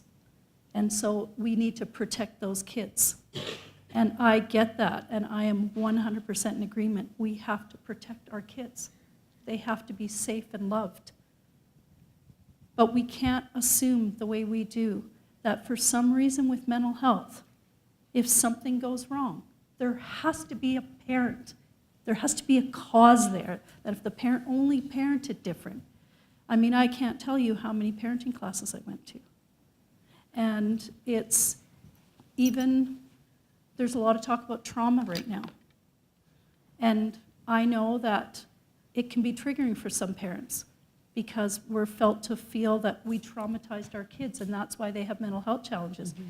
Is that true about some kids? 100%. Mm-hmm. Is it true for all kids that have challenges with mental health? Absolutely not. So I think whenever we get into something where everything becomes black and white, that's what wars get created on. That's where disagreements go. There's a place where there's room for people to say, it's both. Yes, sometimes our kids' challenges are created by parents who themselves have struggled, but it is not always the case. And if we can just stop trying to make a blanket statement about parents, oh my gosh, when does shaming and blaming make you a better parent? Has anyone became a better parent because you were shamed and blamed? It made me want to hide. It made me want to not talk about how much I was struggling with him. We have to stop hurting people by blaming and shaming. I don't know if that answers your question. If I'm okay to touch on from a youth perspective, I can speak on what it's like to be shamed and blamed as a youth for my own mental health, but I would like to touch on, as a youth, how heartbreaking it is to sit in a waiting room and hear people telling my mom that she's not good enough and that she's not adequate and that she doesn't take proper care of me. And when you're a youth and you're so scared in the systems, it's terrifying to speak up. But I just remember through my experiences, I would sit there and scream in my own head, like, can't you see it's me? It's not my mom. It's not my environment. She drives me to the hospital. She takes me to therapy. She, pardon my language, works her ass off 24/7 on top of a full-time job, on top of FAC, on top of everything to make sure that I'm okay. And clinicians don't look at the physiological. They look at the social, and they don't look past assumptions, and they don't go for that together-centered, don't judge, don't assume. Because for 75% of clinicians that I've had in my life, if they took the time to listen, and if they took the time to hear our voices, they would know that there's more going on than bad parenting. My mom is a social worker by trade. She teaches parenting classes at least a couple times a week. And yet, despite hearing this, service providers will sit and blame parents. Like brain chemistry is their fault. I've had many adverse childhood experiences. And while that can be accounted for, not everyone who has adverse childhood experiences develop mental health. It's not something that we should presume. And from a youth perspective, I just want parents out there to know that your youth see it, and even though they might not be able to speak on it right away, it broke my heart. Wow, how long did it take you to get to that point, to make that realization? I'm still getting there. Yeah. It's a journey every day. I've been fortunate enough to have been out of the systems for quite a while now. Yes. But the advocacy never stops. My mom is still my #1 champion in my corner. Whether it's mental health services or not, just the other week I had to go for allergy testing. I had some sporadic allergic reactions pop up over the summer, and the allergist kind of heard about my mental health concerns and didn't want to really address that there was some physical stuff going on, kind of just thought that I was making it up because I tested negative for all the tests that they administered. And because of my trauma, I have a fear of clinicians, kind of, you could say. I didn't want to advocate for myself. I was ready to just get up and walk out and say, well, we don't know, I guess I'll just live with this. And I brought my mom to the appointment. And as an 18-year-old adult, first-year university student who does some pretty kick-ass stuff with my own life, my mom still advocated for me and said, no, wait, like, what's going on here? We don't get to just walk away. Like, we want some answers. Can you please tell us where else to go to? And it's really powerful. And it's a journey that, as a family, we're still on, whether or not it's with mental health. It's 24/7 every day, and supporting each other back and forth. Now that I'm older, now that I'm getting into adulthood, I have the privilege of working alongside my mom and recognizing what a champion she's been. And it's hard for youth when they're going through their own crises to realize how much their families support them, and to realize how much work my mom took off just to come see me at the hospital on days where I couldn't even say hi. I couldn't even get out of bed in the emergency ward, but she would come. Yeah. So. Wow. And you're sort of now, Donna, your grandson Alex is 13 years old, and he's starting to have flashbacks and things. You're starting to deal with some other things. You're still advocating. You still need that strong role to advocate for him as well. Yes, he's always had flashbacks. And I don't know if they'll ever go away. He has what they call memory trauma too. Yeah. So his body reacts to certain times of the year where he had a trauma event happen, and he will always react that way, I think. But now he's starting to realize you can say to him, oh, well, this is why it's happening. This is this time of year. So at least he's starting to understand some of that. And he's at an age where he can figure out a little bit of it, but some days, no, he cannot. And I don't know if he will ever outgrow to say some of the issues. But he does pretty good. Like, he's come a long ways, so we're very happy that way. He's come further than we expected. So we're happy. Does anybody else have any questions? I'm not looking at the audience, so go ahead. Yeah. So 1, 2, 3. I just want to add on to her question and what you answered. I mean, on one side, I'm absolutely pro to the idea that, of course, there should be a lot of awareness. And in one of the lectures of CASA, I came across this idea that there has to be more and more awareness, which is very, very true. I mean, there's no to that.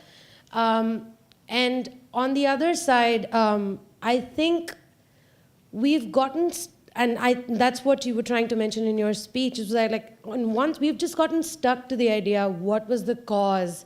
What happened? Why did this happen? Was it the parents? Was it the chemistry, the brain chemistry? Was it me? Was it you? Who just did that? Well, and that's where in your life came to the question, why don't they use me as an asset? You know, why don't they tell me what I can do to improve this? I mean, why don't they tell me these are the resources which can in turn help the kid? So part of the problem is I think it's worldwide. Part of the problem is we're just focusing on what caused it, and we just have to put that aside for a while for the books and for the researches to take place. That's one side, that's very good. But we just have to stop using our brain too much and start using moving to the other side of the coin and saying, okay, whatever it is that caused it, we have to find a solution. And I think that's what, ma'am, you did in your life. We have to find a solution. Let's just focus on the solution and move back from there. And I completely appreciate your perspective. Second point, which I really loved about FamilySmart is that you say that you're not professional, right? Of course, you're not professionals. I get that. But on books, you may not be professionals. I come from a psychology background. And in books, we have read all about all the therapeutic techniques, this, that, whatnot. But even if we have that, we know all what we need to know from the books and the techniques. But if we don't have those soft skills, and if we don't have what is called as empathy, and empathy is not something that comes just like that. It's a lot of training. non-judgmental attitude, a lot of training. And there is a whole therapy that is based on empathy, client-centered therapy. That's whole humanity, that's all based on empathy. You've taken the best out of the field from us so-called professionists, and you've taken the best out of us and used it. So I don't know if you want to call yourself as professionals or not, but that doesn't matter because perfect job just well done. Thank you. Thank you so much. Thank you.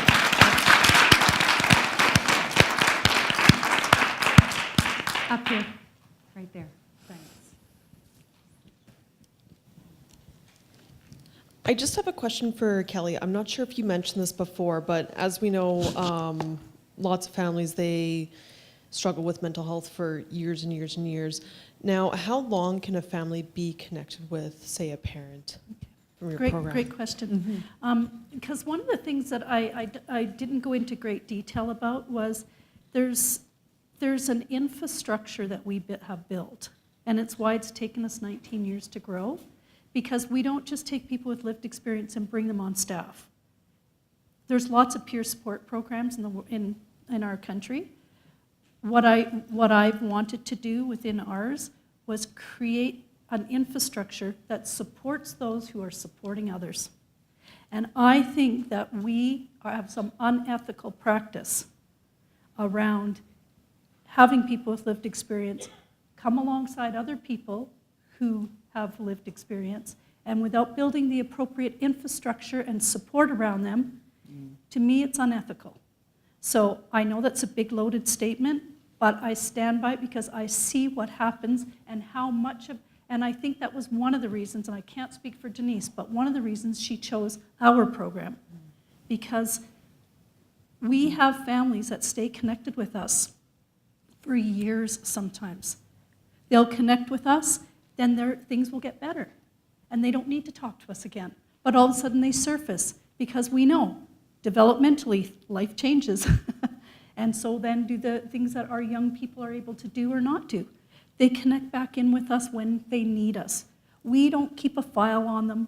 We don't reach out and say, how are you doing? We say, we are here whenever you need us. And that may mean today, next week, or 10 years from now. We have, in 19 years, we have some families that have followed us for 19 years. And so that's another beautiful piece about that. But we could not do that kind of work and carry that kind of weight if we did not have the infrastructure that we have to support the people who are doing this work. So FamilySmart is about good, ethical practice for our families and our youth. Bottom line. Yeah. Good quality care. Yeah. What takes so long in the training? Well, it's more than just the training. It's our practice. Like, I can't say it enough. There's a practice that we have honed. Like you said, we've taken the best from people.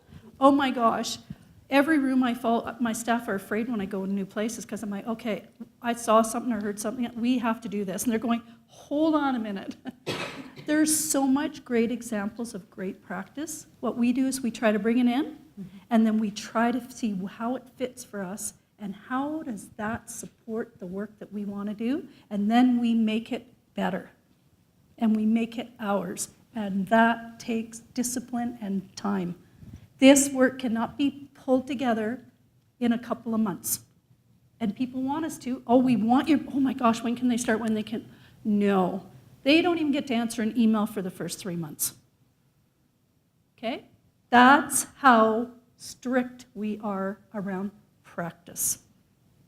You have to know what you're supposed to do, what is too much for you to do, and how it comes alongside the practice of our organization. Because you aren't just you are part of a team now of 42. And we have a solid practice. And that, keeping the integrity of that practice, we will not bend that.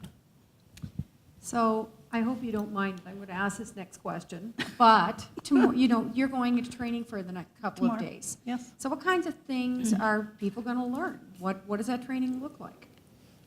I'm curious because it tells me a bit more about the program. I won't put our two facilities, or do you want me to put you on the spot? So the two facilitators of our training are sitting right there. And Victoria has been originally a parent in residence for us. That's the other thing. Careers are in our organization. You start as one thing, and we create new jobs as we see we need one, and we go, who are the people that we have, and how can we say to them, let's make this job, and are you interested? So she's been a long-time PIR and now the manager of our FamilySmart practice program. So, yay, Victoria. Yay. Yes. Yeah. Up there. Oh, sorry. Telling people what to do. I hate to tell you this, but you're not going to learn anything new. I think the thing that's really profound about the work we do is that we're talking about things that you all know, but we're talking about doing it on purpose, with lots of intention. And we're talking about it together, which I think is a really unique thing that we do together. So often trainings are done for service providers, and they get together and they talk about it and hash it out and don't have any perspective from youth or families. And often as families and youth, we talk about the service providers without any of their perspective. So the magic of FamilySmart is all of us coming together and learning with and from one another. So we talk about things, you saw the framework earlier, like being kind, assuming good intentions, suspending judgment. And we talk about the really big P word, power, in a way that's really quite profound. And the magic that happens, the conversation that happens, the ability for someone to go, wow, I never would have thought of it that way. Or wow, I never thought as a service provider you cared about me like that. So I love that we're talking about things you all know, so you've got some background already. It's like you took level 1. But now we're going to up it and take the next levels where we talk about it on purpose and with intention. Thank you. Thank you. Anna, do you have a question? Good.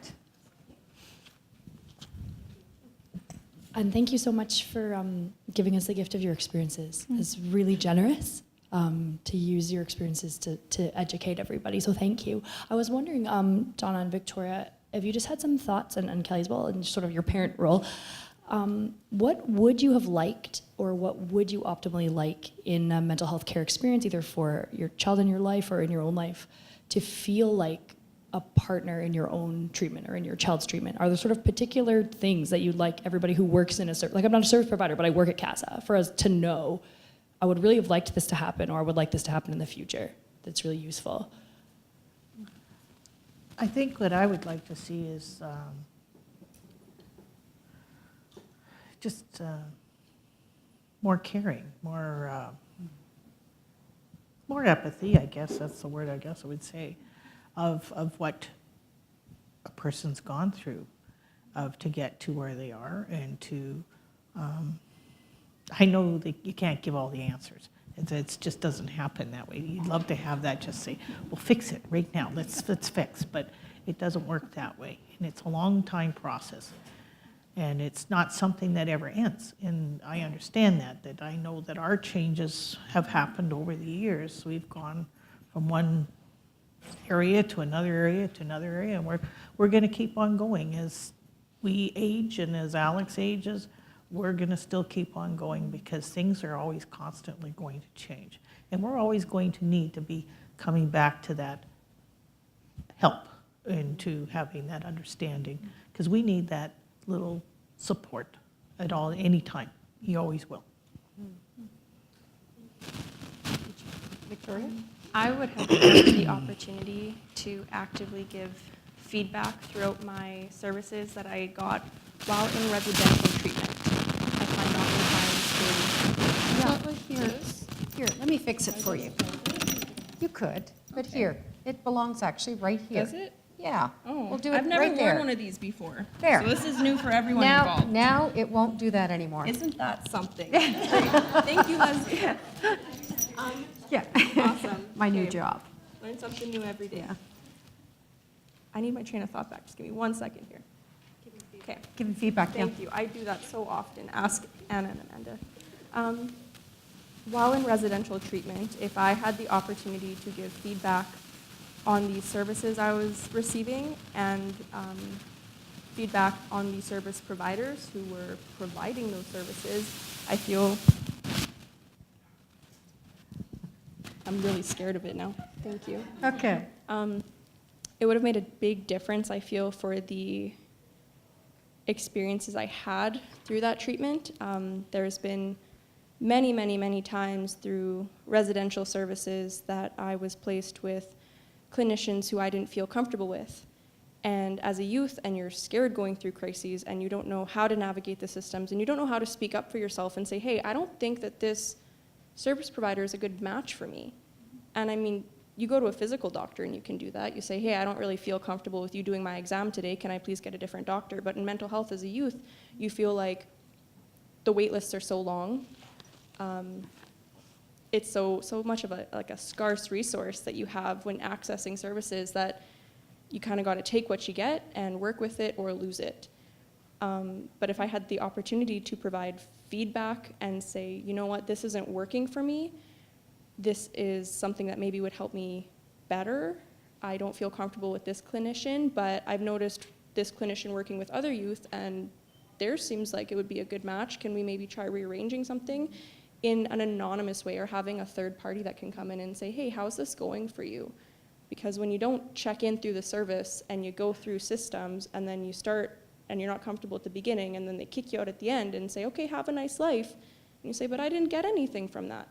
And no one checked in with me to see if I got anything from that. So when I come back, is it my fault?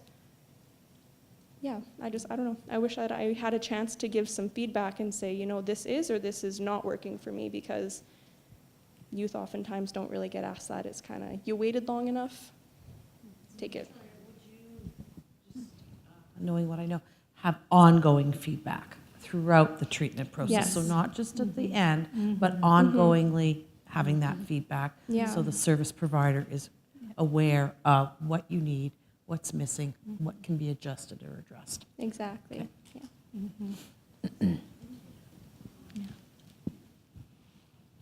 Oh, we need, I will share my microphone with you, which has fallen down.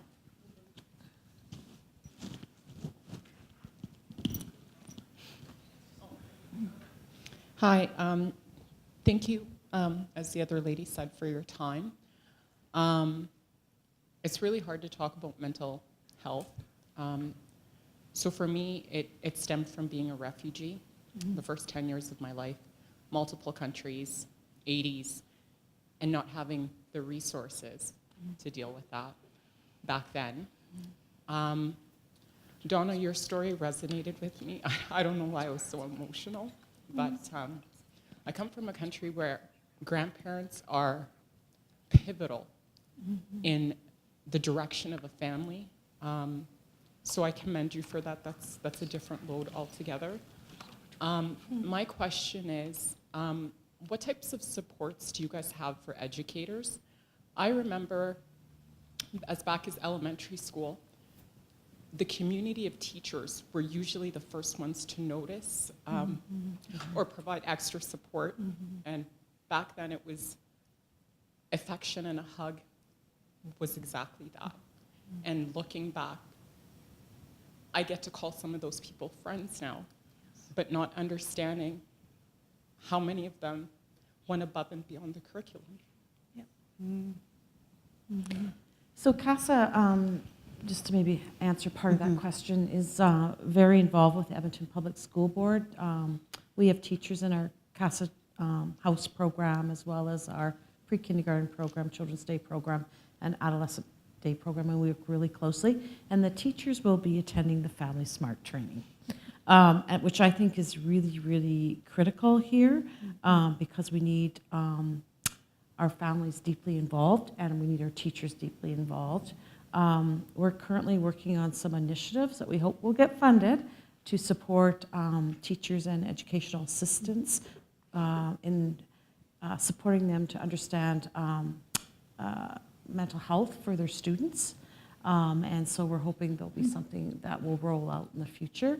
I think it's in a really important area. Kids spend 6-7 hours a day at school, and we need to make sure teachers and educational assistants have the supports they need in order to do what they need to do and to affect change for that child in the classroom, and also to involve the parents.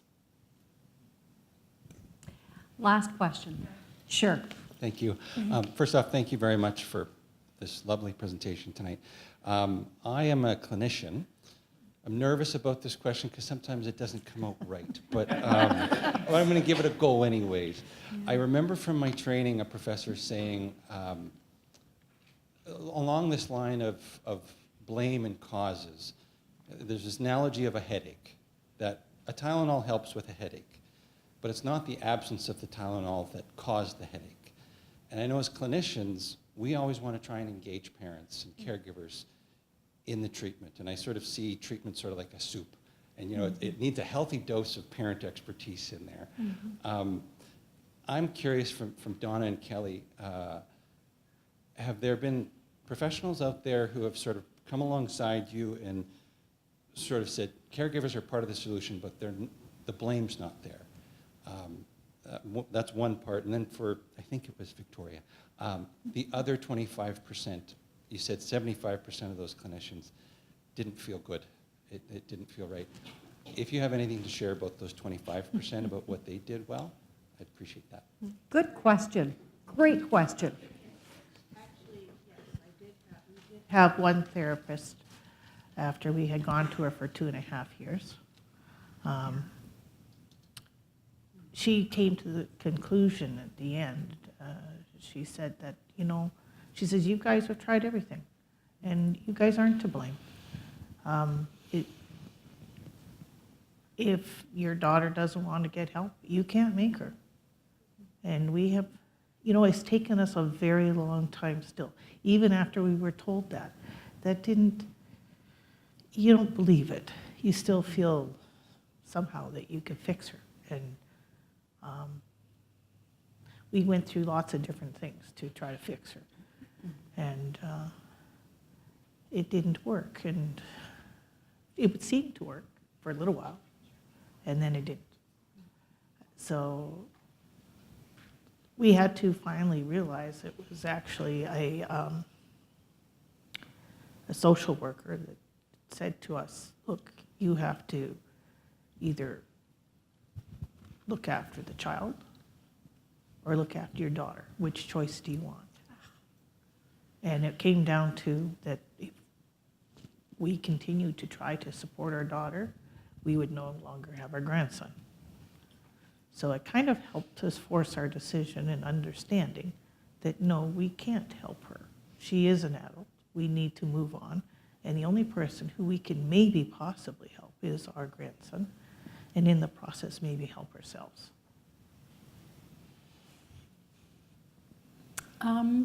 I can say with absolute certainty it was a clinician who is the reason my son is alive.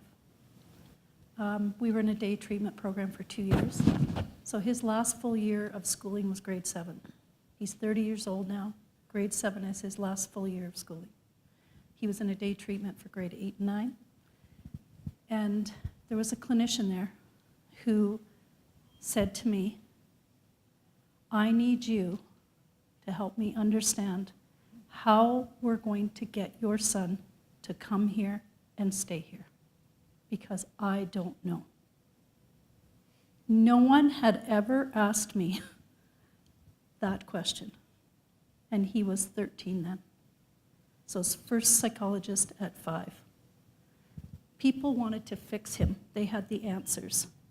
She told me she didn't have the answer. And we ended up, I sat in the waiting room of that day treatment program for 6 months so that he would stay in the building. And I said, I was starting the force then. So I was creating newsletters. I was doing work there while he stayed in the other part of the building. There came the day where he said, you don't have to sit here anymore, Mom. And he goes, but don't be more than an hour. She got to know what mattered to him, and I thought when she asked him that, he would say, oh, what's the most important thing in your life? I was thinking he'll say my mom, but he didn't. He said instead, Sonic. And she went, oh, what's Sonic? That's my cat. And she went, tell me about Sonic. Anyways, she ended up reaching him in a way that he brought pictures in, and she put them along the hallway. And every month, he moved to the next place where there was another picture of Sonic. He stayed there for 2 years. That's how clinicians can come alongside families. They saw me as an asset. They wanted to know what would help my son. And he felt seen and heard. And someone didn't want him to do talk therapy. He still doesn't talk. It wasn't what he needed. So it's just that place of curiosity. If I can say one thing, be more curious. Try and find out more. We want to fix things. Instead, we need to be asking more. Yeah.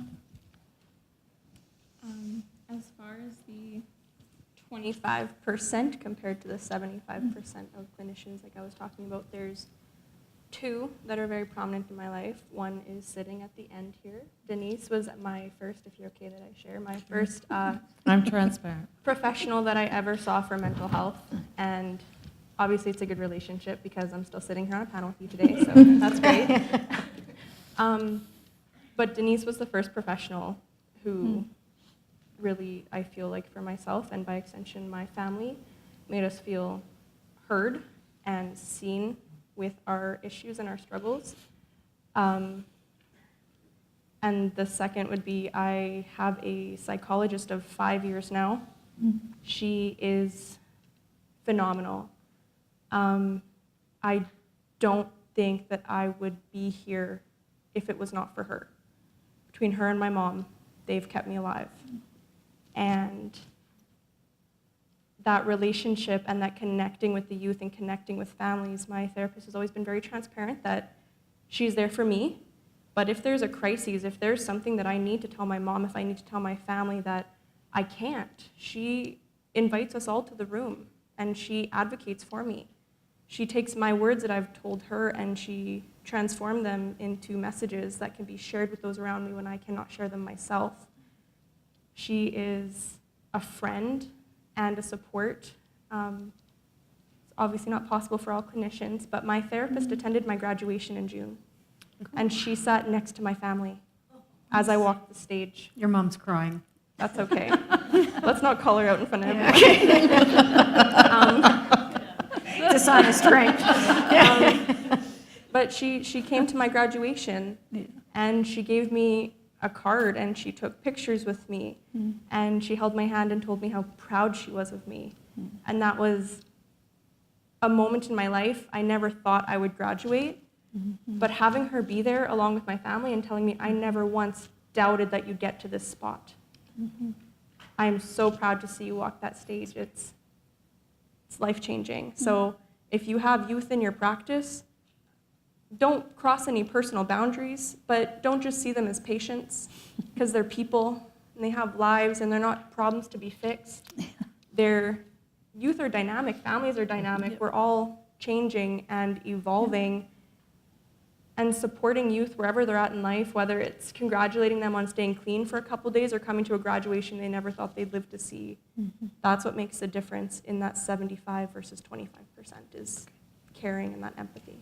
And if I may, at the end of the day on Victoria's grad, she came to me and said, Mom, is everybody's therapist go to graduation? And I said, no.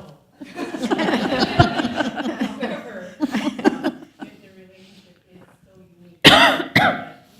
Victoria's seen this individual for 5 years, and I don't think I've been in that office for the last 4. So my trust in that clinician and that service provider is I just hand it over.